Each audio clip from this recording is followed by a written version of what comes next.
અમેરિકાના રાષ્ટ્રપતિ ડોનાલ્ડ ટ્રમ્પે રેસિપ્રોકલ ટેરિફની જાહેરાત કરી, જેમાં ભારત પર 26% ટેરિફ લગાવ્યો છે, જે 9 એપ્રિલથી લાગુ થશે. જો કે તેની અસર જોવા મળી રહી છે.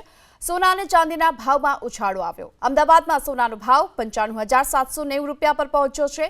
ચાંદીનો ભાવ 1,04,102 રૂપિયા થયો, જેના કારણે હવે જ્વેલરી ખરીદનાર અને રોકાણકાર સોનાના ભાવના ઘટાડાની રાહ જોઈ રહ્યા છે.